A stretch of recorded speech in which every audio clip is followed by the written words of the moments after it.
Every civilization has asked the same question. How did everything begin? Was it chance? Was it chaos? Or was there a designer? For thousands of years, one ancient account has claimed to know exactly what happened. Not written by astronomers, not by physicists, but preserved in one of history's oldest books. Tonight, we're stepping inside the first week, the week that changed eternity, the week before history, the week before humanity, the week when God spoke, and everything came to life.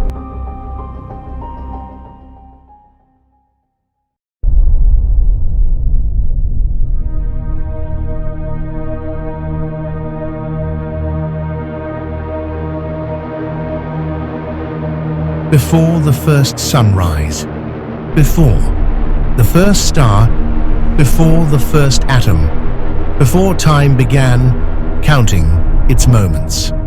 There was no universe, no galaxies, no space, no matter, no light, only silence.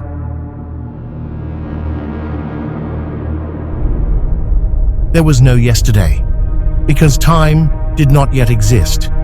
No tomorrow, because history had not yet begun. There was no beginning, because the one who existed was already there, not becoming, not evolving, not growing, already complete, already eternal. The Hebrew scriptures begin with remarkable simplicity. 7 words that changed everything. In the beginning, God created the heavens and the earth. Genesis never pauses to argue for God's existence. It simply begins with God.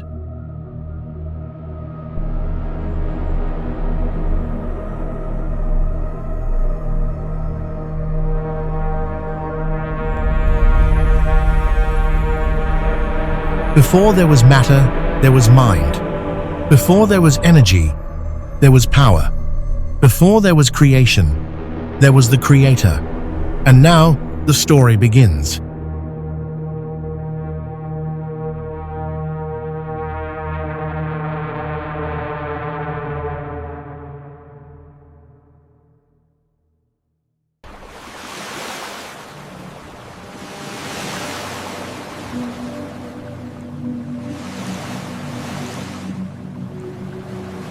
Before forests, before mountains, before the first living creature, the earth existed, but not as we know it. Its surface was hidden beneath deep waters.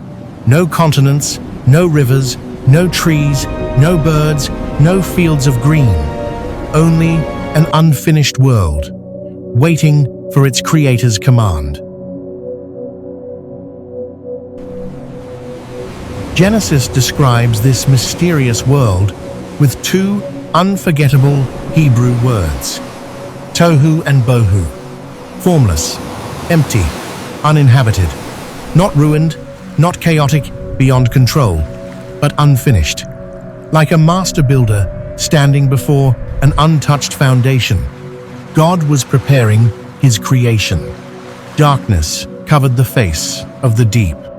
The world waited, silent and still. The earth was not abandoned. It was waiting. Every wave, every shadow, every moment of silence was preparing for the greatest act of creation the universe would ever witness. Because before God spoke, his presence had already arrived.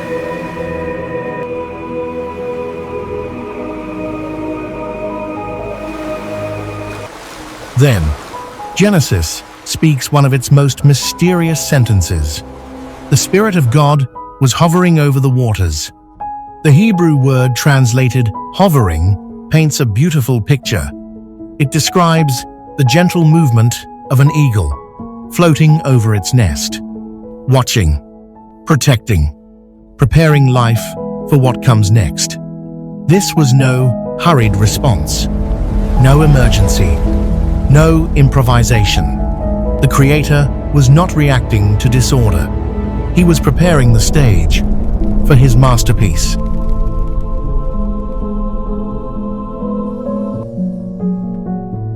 The earth stood ready. The waters waited. The silence deepened. Everything was in place. The next words spoken would transform darkness into light, emptiness into beauty, and a lifeless world into a home. The Creator was about to speak.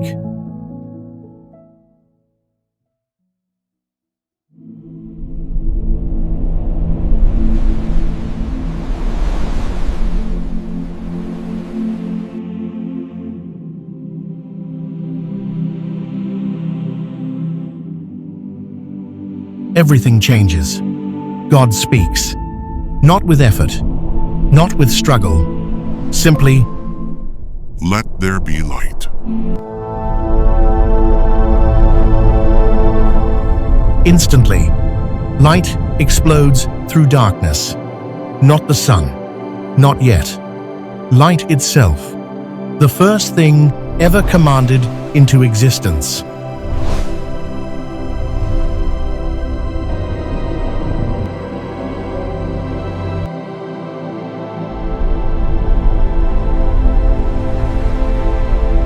This is one of Genesis's most fascinating moments. Light existed before the sun. For centuries, theologians have pondered its meaning. Some believe this reveals that light's first source was God Himself. Others see it as God's glory, illuminating creation.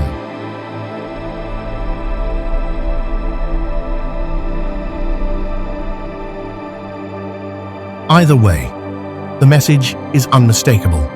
Darkness loses. Before anything can live, there must first be light.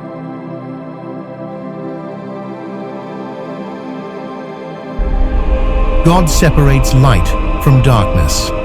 Day, night, time begins.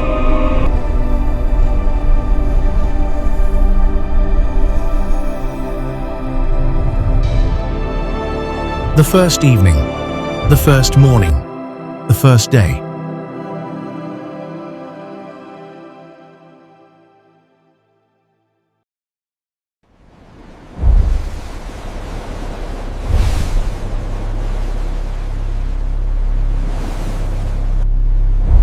The second day begins above the ancient oceans.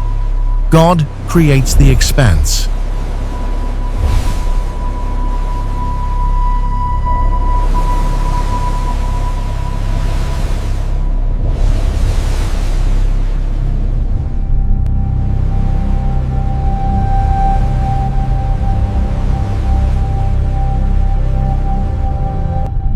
The Hebrew scriptures call it Rakia, the great expanse stretched out between the waters.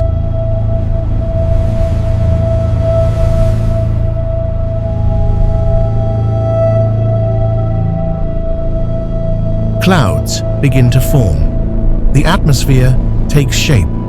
The heavens open above the deep.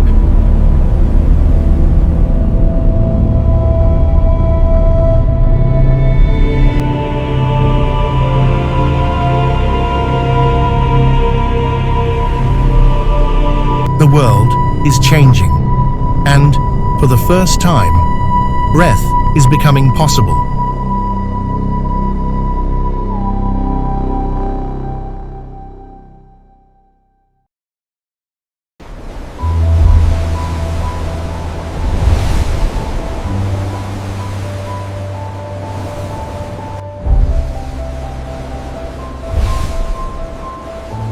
On the third day, the earth awakens. Land rises from beneath the oceans. Mountains soar into the heavens. Volcanoes burn. Valleys and rivers are born.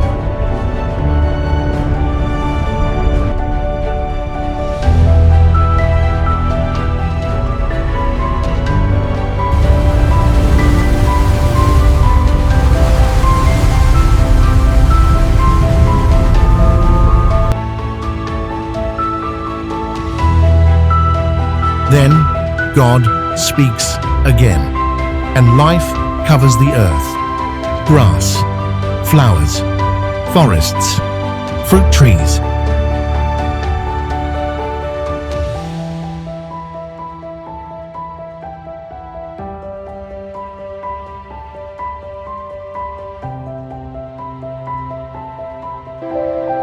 Within every seed, God placed the future, the power for life, to continue long after creation's first dawn. God did not simply create plants for a single moment. He filled every blade of grass, every flower, and every fruit tree with seeds, each carrying the blueprint of future generations. Hidden within every seed was the power to multiply, to spread across the earth, and to ensure that life would continue long after the third day had passed.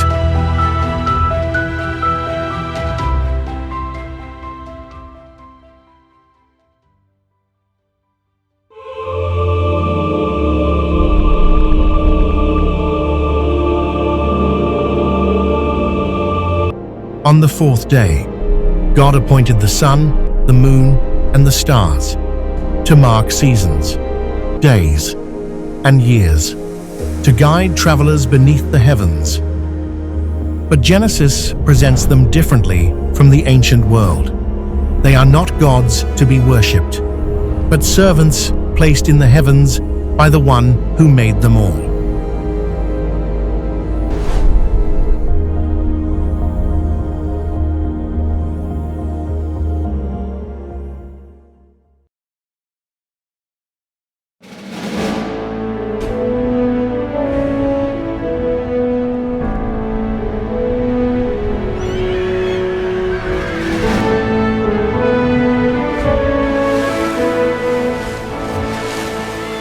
On the fifth day, the silence ends. The oceans suddenly explode with life. God creates the creatures of the sea and the birds of the sky, blessing them to multiply and fill the earth.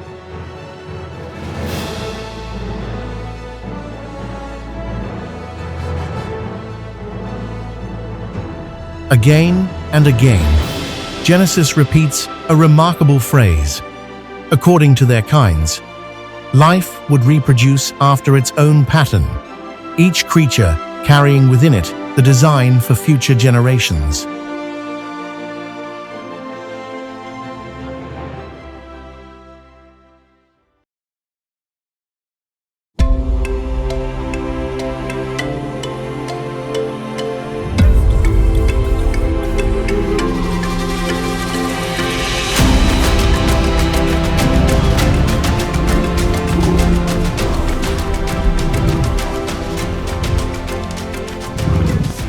On the sixth day, God fills the land with living creatures. Elephants, lions, horses, even the smallest insects. Some Christians believe dinosaurs were among these creatures, while others understand their place in Genesis differently.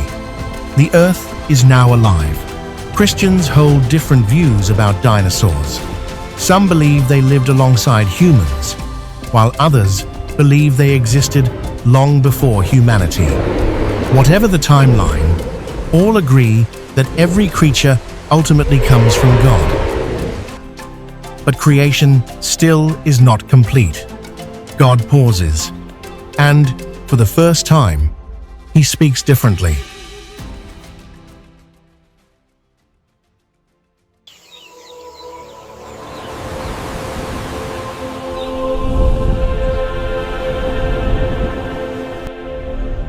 Everything slows.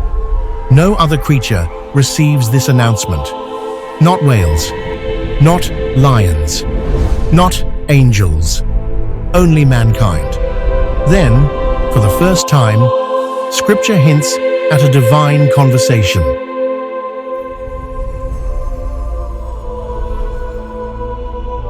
Let us make man in our image.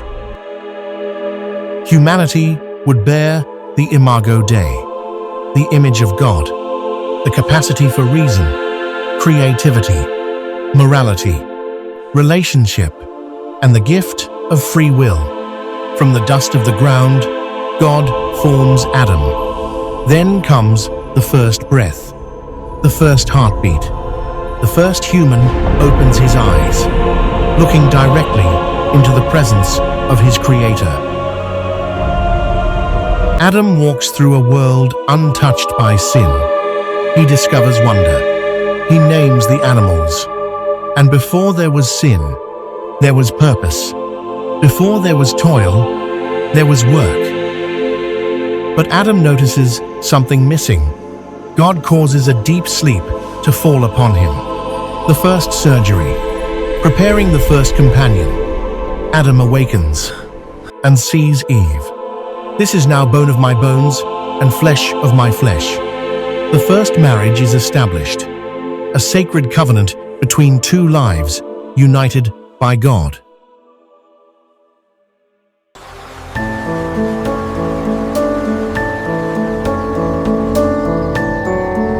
At the heart of creation stood Eden, a garden of rivers, gold, precious stones, and magnificent trees. Animals lived in peace. Humanity walked with God, and Eden became the world's first perfect home.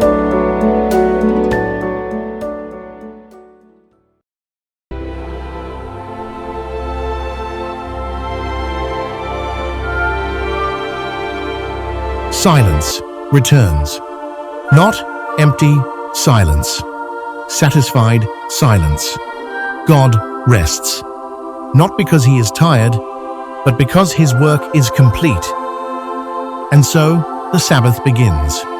A sign of rest, completion, blessing, and worship.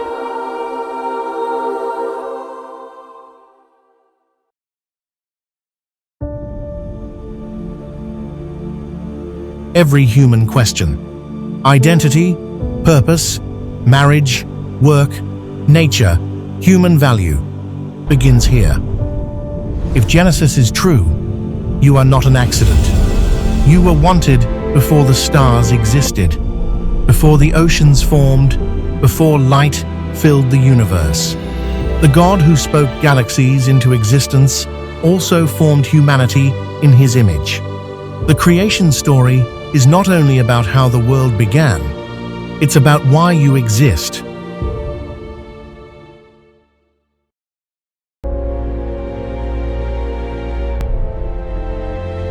The Bible begins, not with man searching for God, but with God preparing a home for the people he had already planned to love.